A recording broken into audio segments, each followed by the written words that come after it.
Netcasts you love. From people you trust. This is Twit. Bandwidth for Triangulation is brought to you by Cachefly at CACHEFLY.com. This is Triangulation, Episode 2, recorded December 15th, 2010. Michael Geist. So it's time for another Triangulation. Hello, everybody. Leo Laporte here with that man there, Tom Merritt. Hello, everyone. And today we're going to talk to Michael Geist, who is a well-known Canadian fella. That's a terrible thing to say. Why is that a terrible thing? That's a wonderful thing. Well, it's kind of, it's kind of demeaning. It's like that's he's a well-known fella. You don't. He's a well-known fella. It could be from any country. Right. Happens to be from Canada, and as a result, he probably isn't as well-known in the U.S. as he might be and ought to be and deserves to be.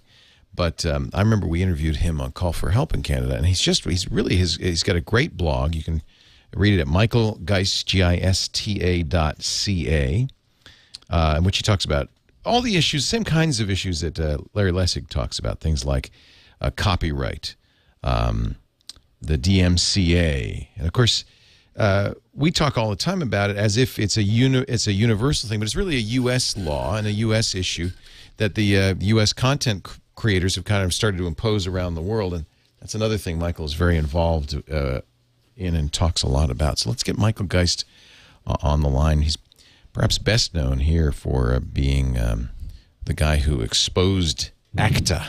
Yeah, we didn't know anything about that. It was being negotiated in secret. Right. And there he is. Hey, Michael, Leo Laporte. Good to see you again. Oh, nice to see you too. Yeah.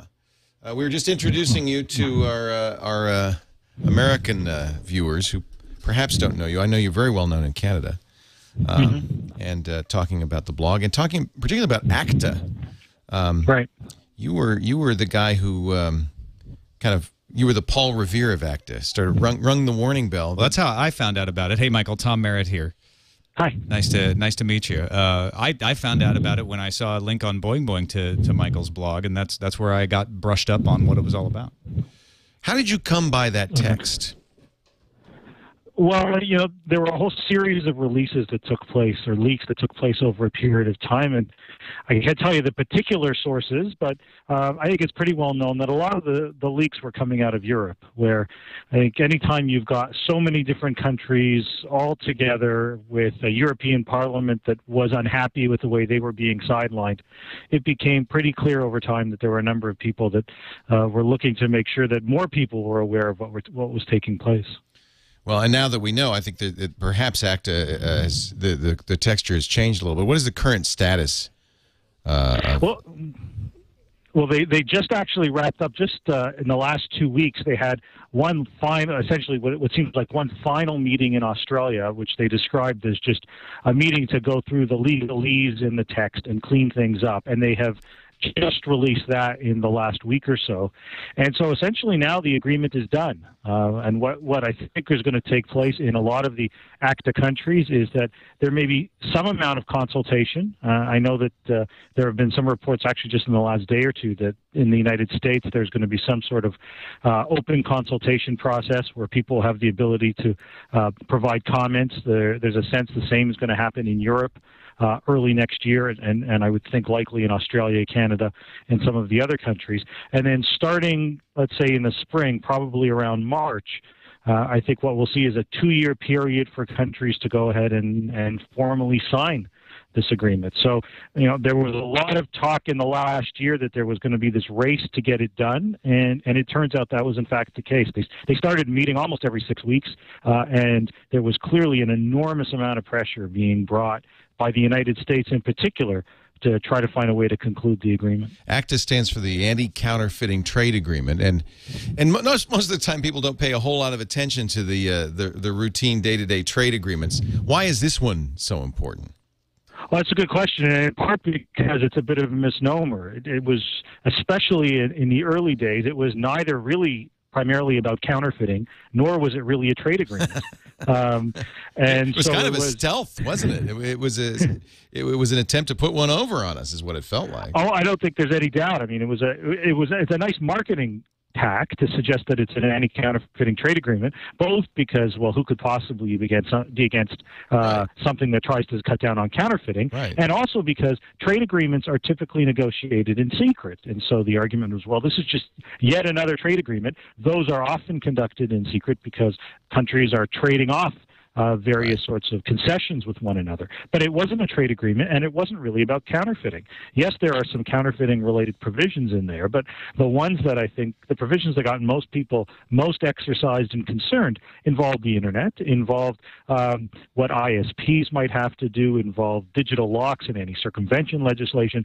In a sense, the kind of digital copyright issues, the same copy fight that we've seen in country after country, including my own in Canada, for the last number of years, was being replicated within ACTA, and it wasn't really a trade agreement at all. It was quite clearly an intellectual property agreement. And when we looked at other intellectual property agreements, they were almost invariably conducted in a far more open and transparent fashion. So the choice in calling this an anti-counterfeiting trade agreement was clearly quite deliberate. I think it was also very deceptive. The World Intellectual Property Organization had a very public debate about similar types of agreements with countries, and in an open debate, it ended up abandoning the idea of pushing this. And I've heard that that's when this sort of stuff got pushed into ACTA so that it could be done without a lot of interference from public interest groups. With the ACTA almost ready to be done, what is in ACTA that they tried to force into WIPO that they couldn't? What's left in there to be worried about? Well, I mean, it's interesting, just to take a step back on WIPO. I think you're quite right. One of the things that moved us towards ACTA was what was taking place at the World Intellectual Property Organization. And for anyone who has followed in any way anything related with WIPO, it sounds almost crazy to suggest that WIPO is, in relative terms, transparent and open. Yeah, no kidding. But in fact, that's exactly what was taking place. WIPO, in the last number of years, has become more open and transparent. I mean, people who are going to be very familiar to anyone who watches your program, like Cory Doctorow, actively involved in some of the talks and negotiations that have been taking place in WIPO in recent years. And so there was an opportunity increasingly for civil society and NGO groups to participate in that process. And what happened was, as those groups started becoming involved, as many developing countries started becoming involved and recognizing that some of the sorts of things that were being pushed weren't in their national interest, WIPO, those countries that had used WIPO to push forward things like the WIPO Internet treaties that led to the DMCA in the United States were having an increasingly difficult time getting those things through. And so what they decided to do, in a sense, was pick up their ball and go play somewhere else. And that somewhere else was in fact ACTA. Out of the public spotlight, at least initially, certainly out of the realm of public participation, and for the longest time without any sort of public disclosure. If there's any good news in all of this, it's that, at least when it comes to the Internet-related provisions, most of the real problematic stuff has really been scrubbed. And so I think it's a combination of much of the public discussion that took place through the leaks and the public concern, the involvement of politicians in a number of different countries who start saying, hold on a second, what exactly is going on here? This doesn't sound like something we ought to be getting into. And so the concerns around possible 3 strikes and you're out type of legislation where Internet service providers could be required to kick people off the Internet based on 3 allegations of infringement. There was reference to that in some early drafts. That's since been removed. There was an attempt to take the U.S. DMCA provisions when it comes to digital locks and actually make that the international standard so that all countries would be required to follow that. That's been scrubbed. There was initially an attempt to try to put forward mandatory statutory damages so the multi-million-dollar lawsuits that you find in the United States could get replicated in other countries. That's been altered to the point that it's not quite like the U.S. approach. There was an attempt to put anti-camcording legislation, like you see in the United States, jail time for anyone that even brings a camcorder into a movie theater, even if it's your kid's birthday party and you're just trying to capture some of the kids in the theater. That's been altered as well. And so in the push to try to get an agreement done quickly, and I think there was this sense that the Obama administration in particular was looking for a win in advance of the elections that took place in November, the U.S. was really forced to cave on a lot of issues. So it's not to say that ACTA isn't problematic in some places, but it isn't quite as bad as the kinds of fears that we had, say, a year ago, and those fears based on what the text actually looked like, say, a year ago. So that's good news then. We can declare victory.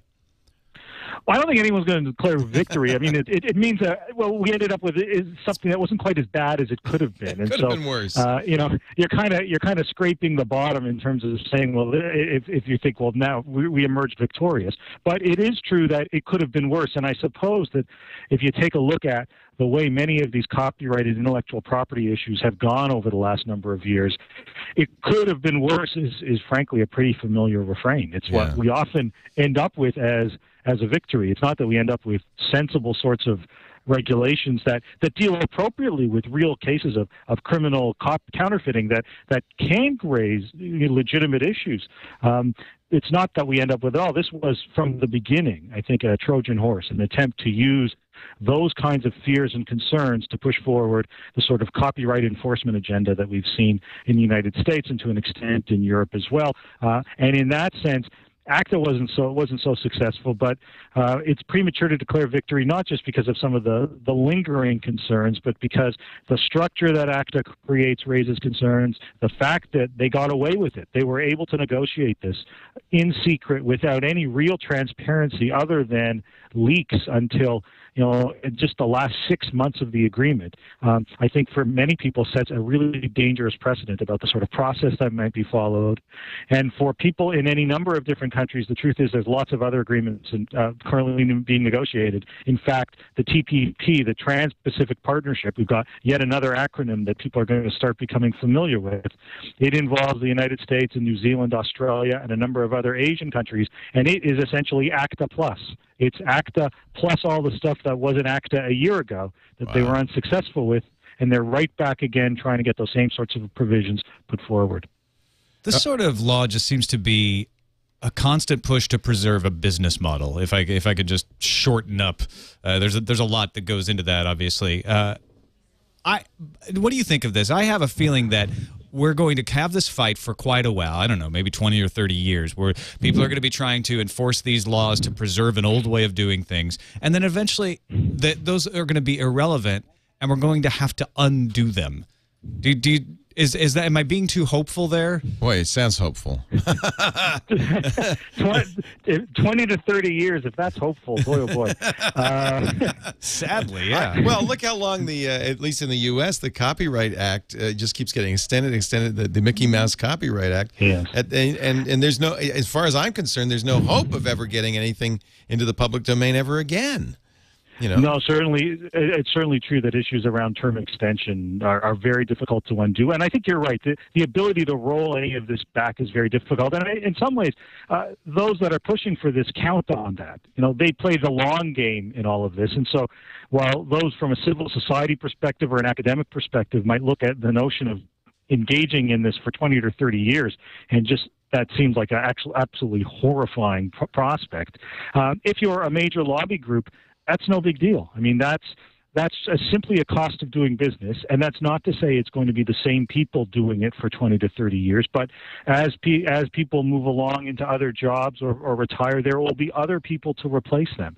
And so that I think you're right that this is a fight, and these are policy issues that aren't going away anytime soon.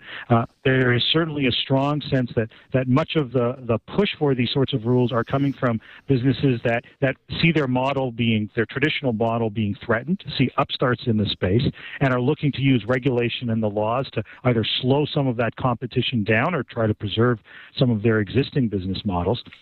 we unquestionably need some of the newer success stories to step up to the plate. And we've started to see a bit of that already with, the Googles, but we need Googles and Facebooks and eBays, the sorts of, in a sense, the next generation success stories that have emerged in the last number of years to step forward and say that they are dependent on the flexibilities in the law and need neutrality, not necessarily net neutrality here, but neutrality in terms of the kinds of regulations that we have with respect to issues around intellectual property and copyright. We want to definitely deal with bad actors, but when you target the flexibilities that exist in many copyright systems, that flexibility is a feature, not a bug.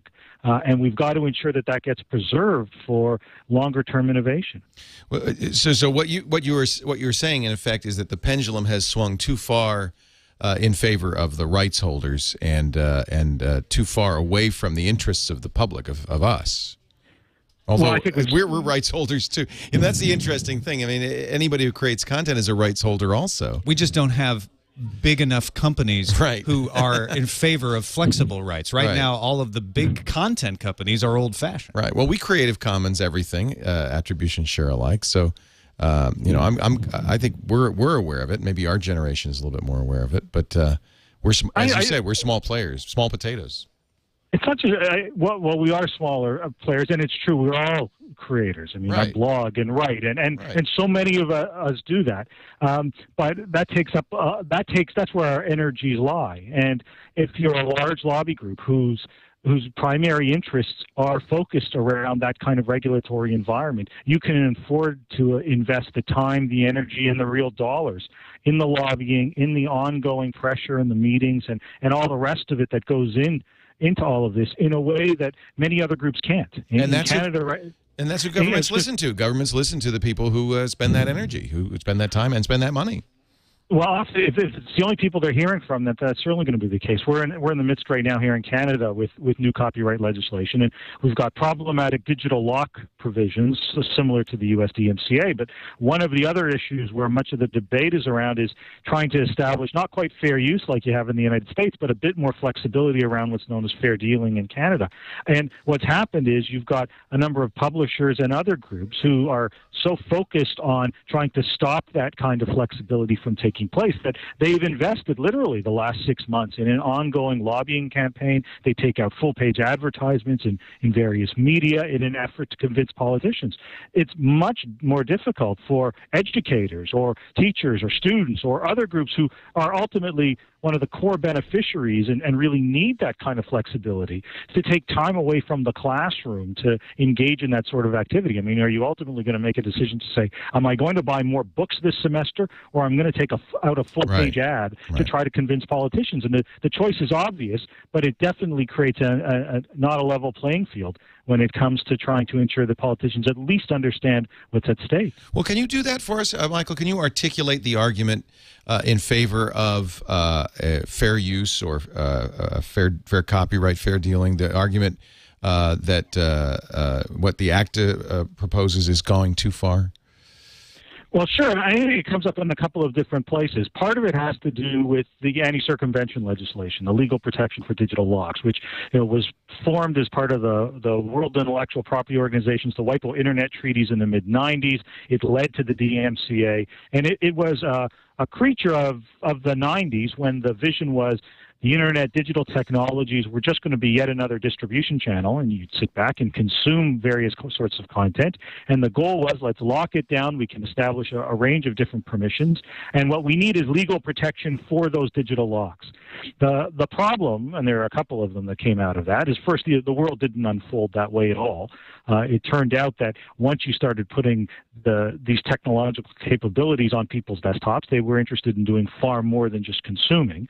They were interested in actively becoming a participant, whether it's in the creative process, part of the political process, a range of different things where people themselves became far more active. And so these locks became a significant impediment because they weren't interested in just consuming. They were interested in being able to play an active role. And of course, at the same time, we started seeing many new devices emerge, and this notion that someone should have to rebuy the same content again and again and again from platform to platform to platform strikes many as, I think, incredibly anti-consumer and bad for business if people would ultimately realize that their ability to use the things they've purchased actually violates the law. So we've got these digital lock rules that seek to lock things down in a world when digital locks became less and less relevant. And at the same time, the approach that a number of countries, led by the United States, have taken is to say that the digital lock trumps everything.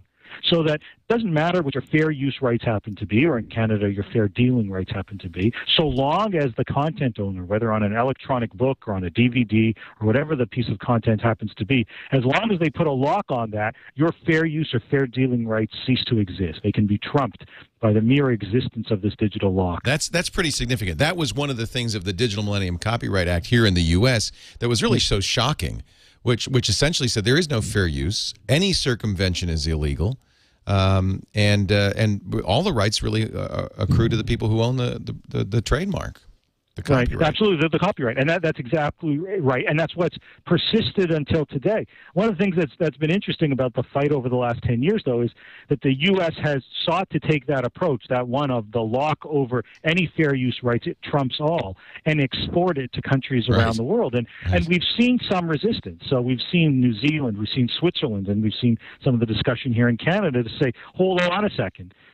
If you want to use digital locks as part of your business model, no one's going to put forward legislation saying you can't. But the notion that your particular business model trumps my rights under every circumstance doesn't strike, I think, anybody as fair. So we've started to see more and more pushback against that. Yeah, England, even France, which did pass a three strikes law and ended up kind of moderating it a little bit. Well, yeah. Well, I mean, the three strikes gets us into this whole other area, and that's in a sense the other part of another part of, at least in the U.S., the DMCA, where, of course, part of the balance, part of the deal that was struck was to provide intermediaries like ISPs and others with a certain amount of immunity if they acted appropriately when alerted to potential infringement on their systems. The so-called safe harbor rules. The safe harbor, precisely. Yeah. And what's happened is that there are those on the content side that think it's a pretty bad deal. And one of the things that we've seen, and I think it's a pretty troubling development over the last year, are clear noises to argue that there is a need to renegotiate this deal. Instead of saying, we don't like this deal anymore. Right. We don't like the idea that there's immunity for ISPs, a safe harbor for ISPs if they act. They ought to do more. They ought to take greater responsibility for the activities that take place on their platform or on their system. And shaking that out leads you down the road to things like a three strikes approach, where based on potentially on mere allegations, there's the possibility of someone losing internet service. And I think people in many ways ought to stop to think about what that really means, because today for hundreds of millions of people around the world, the internet's about more than watching YouTube videos or sending email or a range of different things that people can engage in or spending time on social networks. I mean, it's about commerce, it's about education, it's about political participation. It's such a core part of our lives that in many respects, and we've seen some countries talk about this, access becomes akin to a fundamental human right. And the idea that a country would take the position that you could lose access based on allegations of infringement seems just so disproportionate to the alleged harm as should be a total non-starter. Yet incredibly, it hasn't been in some places. So far from it. It seems like what the industry has been successful in doing is making the most extreme arguments they can in order to gain as much protection as possible. Because I think not that they're knowing that they won't get it, but not necessarily evil, but they think, well, we should ask for as much as possible to put the barrier out there as far away as possible, and then we can be reasonable inside of that. But I think what's happened is they've actually won more than maybe even they expected, and it makes it very difficult to understand what actually should be copyright law, because you have all these extreme ideas of like copying a file is the same as knocking over a liquor store, and these crazy arguments are made. What if we can bring it back into a reasonable selection? Because I don't think anybody in this room thinks there shouldn't be copyright law. What should it be? Well, I think we should touch on a few things. I think that we ought to recognize that the balance that exists in an offline world ought to be replicated online or in a digital world. And so while there are those that try to liken the internet to some sort of digital Wild West, the reality is that the kinds of legal rules that we're seeing established are precisely the opposite. It's one where there's the ability to stop all sorts of activity and distort the balance dramatically in the other way. And so, for one, I think we ought to say that the basic premise is the same sorts of rights that you have offline ought to exist exist online. We need to recognize, and Leo raised it earlier, that the term of copyright needs to return to some sort of rationality. And I think if we had a choice in this, we would recognize that different terms for different kinds of content makes a lot of sense. The notion that software code, for example, ought to go for life plus in the United States 70 years, in Canada life plus 50, just doesn't make any sense. I mean, the life of software code rarely goes beyond a few years, much less a decade. The notion that it's potentially 100 years or more worth of protection just doesn't make much sense. In fact, as I'm sure you know, there's been proposals by people like Larry Lessig and others that have focused on the need to actually return to registering your copyright. In fact, even Carrie Sherman from the RIAA started talking about the possibility recently that that may make some sense, because that would what that might do is tell us that, you know, for the vast majority of works where there is copyright protection associated with it, but nobody's particularly concerned with that copyright or isn't looking to have it locked down for their entire life plus another 50 or 70 years. If it doesn't, it gets some sort of copyright initially, but there's a need to register or re-register that copyright, much of it likely to go unregistered, and so entering the public domain, freeing things up. But at the same time, those that are looking to make commercial use of their own works and do so for the long haul have the ability, for a tiny nominal fee, the ability to register that copyright, ensure that it continues to last. And that would at least allow us to begin to distinguish between, you know, the clearly commercial works subject to copyright where there's a strong desire for protection, and then we can get into the debate about, well, what's the appropriate length for that sort of work, what are the appropriate rights for that kind of work, and clear out what is frankly the overwhelming majority of work that right now gets copyright as a matter of right, just automatically. But yet many of the authors, many of the creators would be just as happy within typically a fairly short period of time seeing those works enter into some sort of public domain. That's ironic. That's, I think, maybe what you were talking about, Tom, of overreaching, because even that obviously eminently sensible idea of Larry's that you pay $1 and to renew the copyright was summarily dismissed in Congress. They didn't even, they said no. Which sounds to me like lobbyists said, no, nothing. Well, yeah. There's nothing. Well, and you end up with these orphan works cases, the most famous being the Google one right now, where nobody can make use of things that nobody knows who owns it because the assumption is, well, it must be copyrighted by somebody. Right. Right. No, well, you're right. I mean, there is that knee-jerk reaction from certain lobby groups is always no. Right. And actually, the place where you see that, I think, most clearly pronounced is as part of the exemption process within the DMCA, where every 3 years there's the ability to seek out new exemptions. And in fact, that's progressively become better over the years. This past year, adding things for jailbreaking phones as well as for circumventing the locks on DVDs for some non-commercial purposes. But what's striking is if you take a look at the response from some of the copyright lobby groups, the MPAA and groups like that, they say no to everything. I mean, literally, they will go through every single proposal that gets raised and say no, and they'll certainly explain why, in their view, it should be no, but it's their view that there should be no additional flexibilities, no additional exemptions, as if the way the DMCA was crafted a number of years ago is perfect, at least with respect to the kinds of locks and limited number of exceptions that exist. Even its own drafters no longer think, but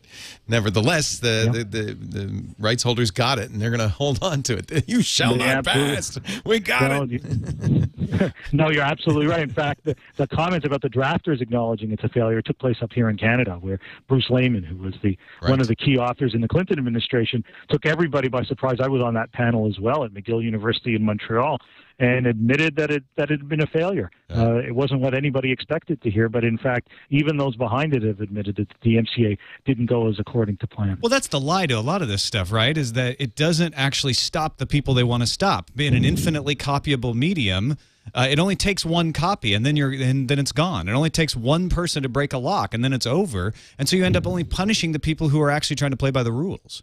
Oh, you're so right. And this is the point that we certainly up here in Canada make a lot with respect to the Bill C-32 that we're dealing with right now. The reality, of course, is that someone that wants to engage in infringing activity, downloading a movie or something like that, they're not deterred by a lock on a DVD because they're not encountering the DVD to begin with.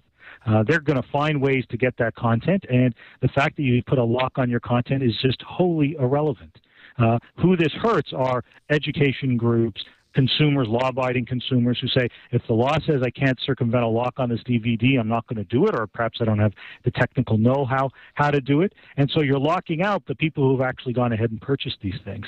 And I should note that this notion that you need these rules in order for the marketplace to exist is undermined by the industry's own data. I was looking actually over the last week or so at the most recent report from the recording industry in numbers, where they give out the numbers for recording industry sales in countries around the world. And one of the things that was striking was that there were only 5 countries last year that had digital sales outpace physical sales. And all of those countries are countries that are viewed as high piracy countries, countries like Thailand and India and China and Indonesia. Those were the countries that where you've actually found digital sales now outpacing physical sales. So it's striking. They typically don't have DMCA-style laws, and in fact, for years, they've never had much in the way of physical sales either. Most would acknowledge largely to piracy. But what happens is you start providing, from a business model perspective, not a legal perspective, but from a business model perspective, access to these works, and at a fair price. And in countries where there isn't even much in the way of broadband access for the majority of the population, what you quickly find is that a marketplace develops almost overnight, so that in a matter of years, they're now selling tens of millions in revenue in many of these countries where previously there was almost no revenue at all because it was so hard to sell anything in physical format. I think it's so important to marshal these facts because it counters what is seemingly intuitive, which is if you don't provide some barrier to the easy, infinite, perfect copies that the digital technology allows, the people will just, steal you blind. And it seems intuitive that they would, but in fact, whenever you look at the numbers, every case I've ever seen, it's just as you described, Michael. Look at the music industry in the United States. They got rid of DRM. It did not kill the music market. Far from it. They don't even. They don't need I was on a panel last week, and the argument, again, because they want to bring this kind of legislation to Canada, was that there are going to be different sorts of business models where someone might want to buy a movie online, download it, and others might simply want to rent it. And the argument was, well, you had to have this sort of legislation, otherwise the rental market simply wouldn't exist. Who would possibly sell a rental of a movie, because you could always make a copy of it? And yet, when I asked the audience, well, how many people here have ever rented a movie? And of course, everybody had. But then you ask those same people, how many of you decided to make a backup copy of the movie as you rented the DVD or the VHS tape from Blockbuster? And the truth of the matter is, nobody put up their hand. I mean, it's just not something that people commonly do. And yet, somehow there's this suggestion that, unless we have digital locks, unless we have digital lock legislation in place, those business models can't exist. It's just simply undermined by the experience that we've had now for decades. And you could make the argument that by having these kind of draconian restrictions and keeping people from doing the kinds of things they want to do, you in some ways teach people how to the effective tools. You create stuff like DCSS and you create ripping programs because people want have a reasonable expectation they can copy it or put it on their hard drive. They own the movie. They learn how to be pirates. You talk about taking it to the nth degree. I'm just reading an article in the San Francisco Chronicle. The DeYoung Museum in San Francisco is preventing people from sketching artworks in the museum because it's copyright violation. Sketching, not taking pictures. Right. Sketching. Most museums worldwide not only allow but encourage sketching. But the fine DeYoung in San Francisco has decided that's bad. I tell you, that's one of the more 19th century approaches to copyright protection I've heard of. No sketching allowed. It's just hard to believe. And this points to, and Larry Lessig says this all the time. This points to how important, in fact, it is to have fair use, have these allowances. All art builds upon previous art. When Walt Disney didn't create Mickey Mouse out of whole cloth, but nobody's going to be allowed to create a new Mickey Mouse based on the original. Nobody's going to be, because it's like pulling up the ladder after you get on the boat. And Larry's very clear that the commons, it's in the interest that the commons exist, that these ideas be allowed to percolate through and become a public domain at some point. We pay a price for it. If it actually makes more sense to free your content from a creator's perspective, which I know Cory Doctorow has argued quite successfully, and not merely argues, but actually does. But actually does it, yeah. Michael, do you see a point at which an industry can be built up and effectively drive the copyright restriction industry out of business and win that way? I think we're already starting to see some of that take place. And, one area where it's happening is actually on the academic side with what's known as open access. We are, in the last 5 to 10 years, we have seen a dramatic shift in the availability of academic materials, research materials that previously were confined to typically very high-fee subscription-based services with the large Kluwers and LexisNexuses and other companies accumulating via databases and charging very high rates for. What we've seen take place in the last number of years is a realization amongst many of the world's researchers that they're in it not for any sort of copyright protection. They're in it for the research. They're in it to try to make their works available. And so we've reached a point now where 20% of medical research is freely available under open access. Thousands of open access journals are existing, some of them running on what's known as OJS, Open Journal System, so open source software that is used to run and facilitate many of these journals. And so almost overnight, it's not quite overnight, but in the span of literally just a decade, we are seeing so much of the scientific and research information across almost all disciplines now being made freely available. And I think we're well on our way to see that happen from sort of the 20% flipped it to a world when like 80% or more of that research information is readily available, obviously to colleagues in the field, but to literally anybody who wants to take the time to access it. And once you do that, you then begin to have, you've then created essentially all the raw materials that you need to move towards what are referred to as OERs, open educational resources, where we start seeing textbooks and what we used to think of as textbooks, but materials for various courses, all being built upon this new commons of research. Much of it, I should note, publicly funded through grants and the like in the United States and Canada, in the UK, around the world. Yeah. We pay for it in the first place. Now we ensure that it's available, and we're starting to see so much of it available, replacing, in a sense, the long-standing fee-based journal system and the databases access to those same journals that then followed. And then what I think we're going to start seeing is people beginning to develop collaborative-based course materials, the very text that our students and others begin to use, built upon all of that raw material. So there's a sector. I mean, we're not talking about movies or music there, but we're talking in many ways something that's critically important from an educational perspective and a research perspective, where people have access to the latest medical developments, the latest math, physics, law developments, all of that stuff made readily available. And the kinds of uses you can start making of it once you find so much of the current stuff there is something that I think we're just beginning to explore. Do you worry, if pushed too far, that people will just in effect practice civil disobedience and just steal, and that copyright law will collapse not through any legal route, but just because it will collapse in the lack of observance? Yeah, no, I mean, people ask that a lot, and I think there are people out there who already have adopted that sort of position. A lot. The people we talk to, probably the majority. I think there are many, and I think that the irony is that there are those that argue that you need these tough rules to engender appropriate respect for copyright. Yet, in many ways, it's the rules themselves that really turn people away from copyright, right. where they have the sense that their own personal rights, their property rights as individuals, aren't being appropriately respected. So how can they respect the law? And you're right. I think there are people who have moved away from it. The problem we face, especially, let's say, in that 20 to 30-year term that we were talking about earlier, is that there are a lot of people who will remain law-abiding, who feel that they have no choice but to remain law-abiding, and they'll face those restrictions regardless of what the restrictions happen to be. And so to give you one more education example, many of those same people that are producing the work that they're now making more readily and freely available under open access, if they've got grants, you've got to sign an ethics document up front that your research is going to be compliant with the law. And so if you start running into legal barriers around these kinds of rules, what happens isn't that people say, okay, I'm going to break the law. What happens is that the research stops.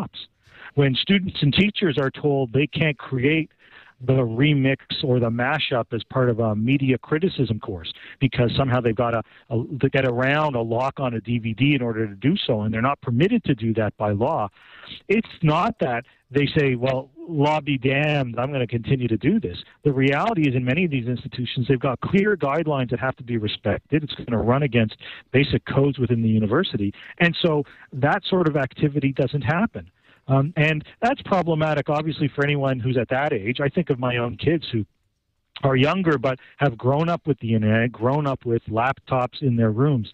And for them, almost invariably nowadays, I find that when they've got assignments for courses, there is always this multimedia component. It's always this collage and collaboration of various sorts of materials. And we're talking about kids who are in grade 5 and 7. I mean, this is just a core part of the way that they express themselves and produce their stuff. Yeah. What kind of message do we send to them to say that they can't do that somehow that's infringing? It just makes no sense at all. They're the mashup generation. Well, that's why I think in 20 to 30 years, this conversation will be entirely different because those people will be in positions to go, wait a minute, this doesn't make any sense. I've been doing this all my life. Right. Although, Larry, and I think Larry's really good on this. He says, don't flout the law, change it. Yeah. He really wants people to put their energies towards fixing the law. And I go back and forth. Sometimes I think it's unfixable. Sometimes I have that bright-eyed optimism that you have, Tom, and think that maybe we could do something about it. I just see, I mean, it's pretty clear that whether we do something, within the legal system or not, that you're right. In 30 years, I don't think this is going to stand. I can't.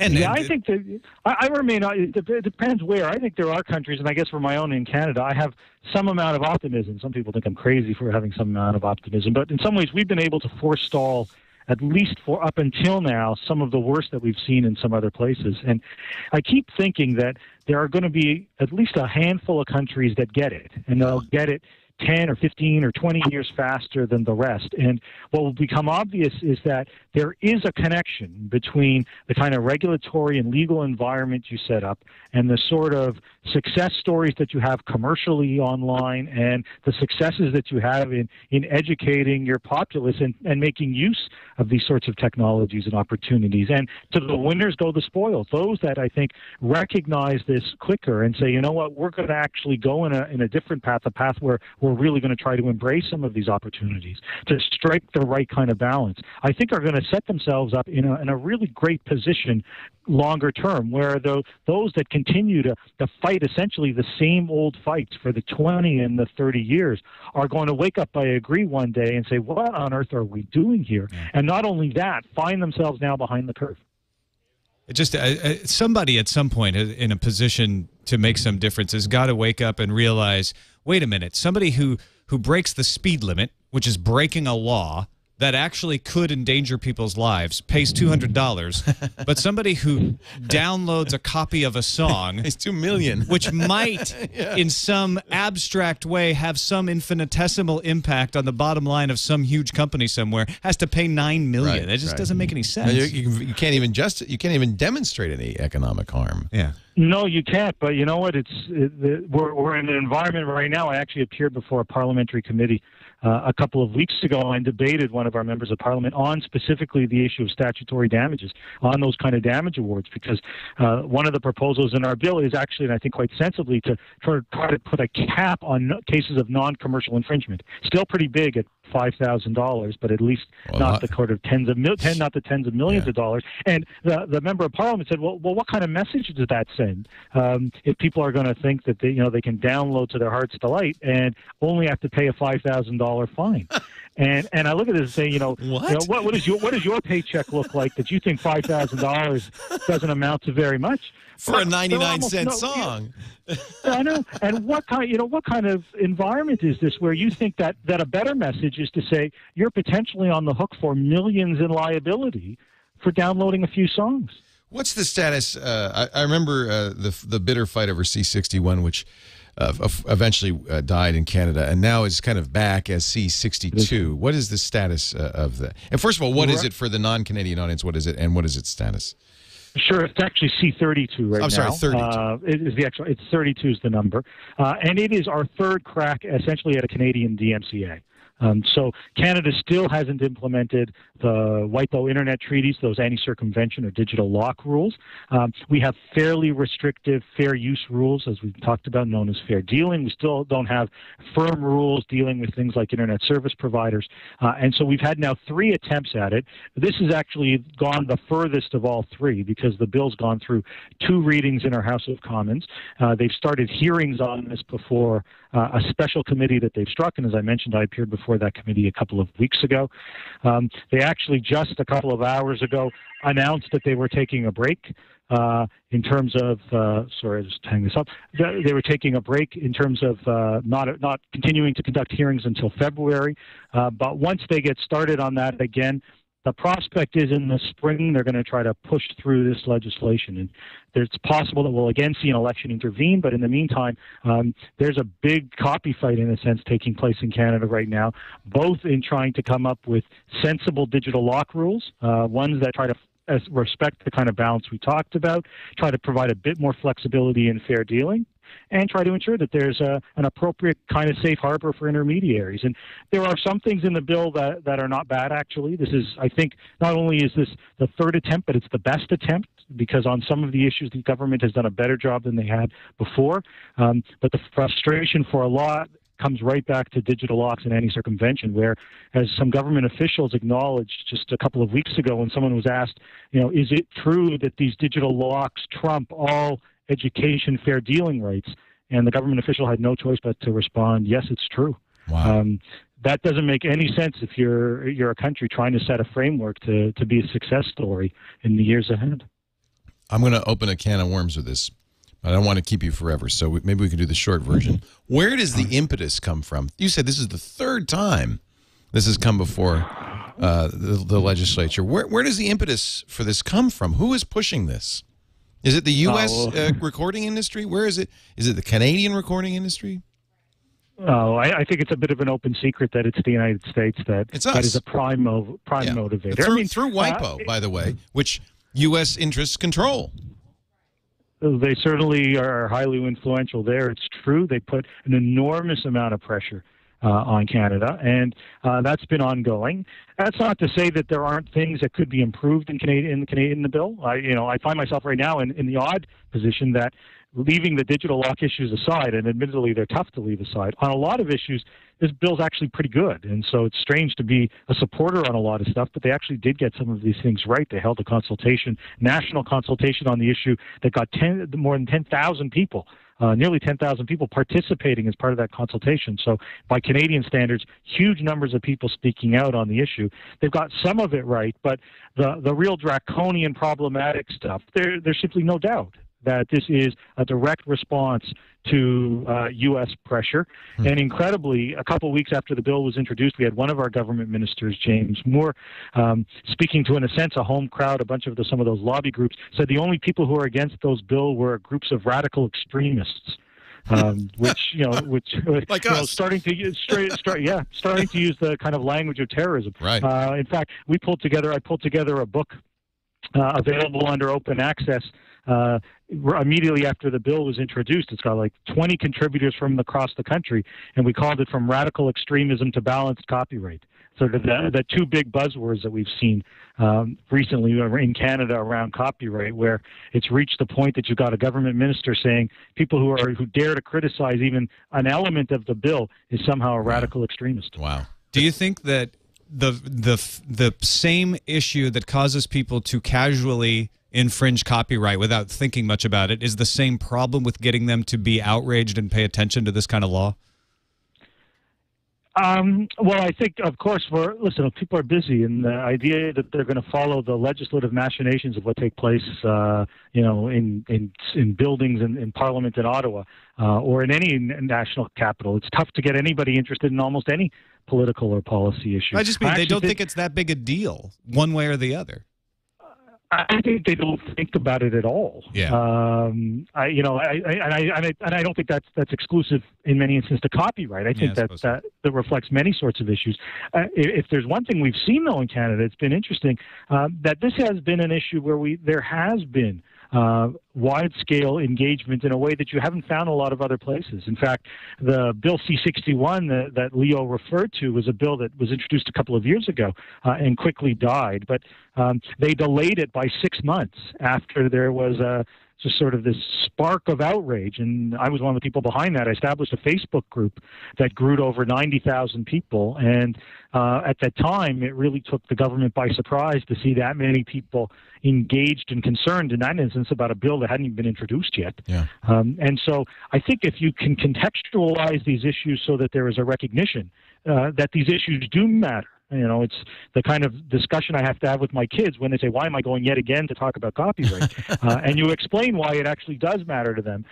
You do enough of that, and there are people who are willing to speak out and engage. We've seen a lot of it here. We've seen it in other places. And I guess to come full circle on the issue around ACTA, you know, what's in some ways is amazing is to think that there were people who thought that they could conduct these kinds of secret negotiations about an agreement that would have such a dramatic impact, not just on people in the United States, but on people around the world, and to think that nobody would care and that nobody would fight back and that nobody would say anything. Well, I guess if there is a good lesson, people were willing to speak out. Yeah. Well, they almost succeeded. Thanks to you, they didn't. They almost did. Well, there are a lot of people that got engaged, and in fact, the fact that there were people in Europe and in New Zealand and in Australia and of course in the United States everyone doing what they could locally to raise awareness and to hold the negotiators' feet to the fire to the extent to which you can when you're completely excluded from the room, unquestionably made some difference.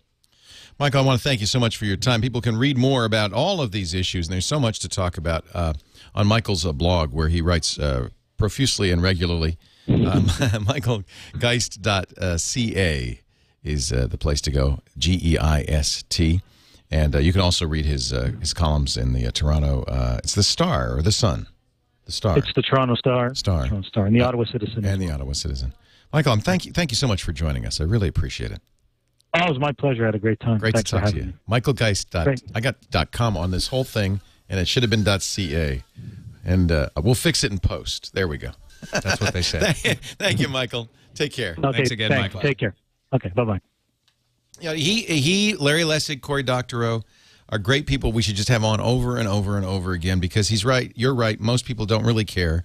Our audience should care and should know. And I think most of our audience does care. Oh, I do too. But it's about figuring out how to impress upon people what they lose if certain things happen. Yeah. Because unlike I say a speeding law or a local sidewalk ordinance, or whether Target should be in your neighborhood or not, which people don't care about either. People, those are face it. Well, yeah, you're probably right, but those are easier to say. Easier like to point at something. Yeah. This is more ephemeral, and I really do think that people say, well, what? I just download something. Right. Like I'm not stealing anything. Why?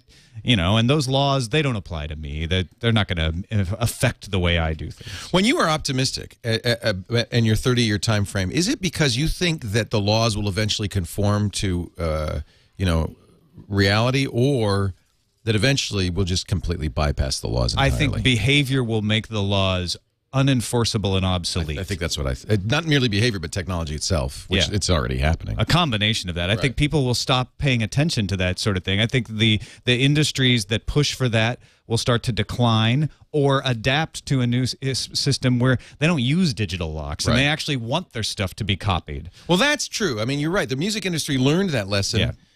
And there is no DRM on music anymore. So maybe there is hope. You're right. Maybe there is hope. I'm glad you're an optimist. Yeah, I guess I am. I play one on TV. I guess I am too. The technology always wins in the long run. We just know that. It's like water. You can't resist it in the long run. We thank Michael Geist for joining us. We thank you for being here. This is something we do periodically. We are going to turn it into a regular show.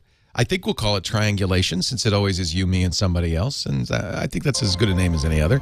I'll ask John C. Dvorak, who came up with the name originally, if he minds. Maybe he'll join us. Does he have a copyright? Well, I guess it'd be a trademark, not a copyright. I don't think you can protect titles. I don't think so. No, you can't. Yeah. All right. I'm out of here. Thank you, Tom. Thanks, Leo. Thanks, everybody.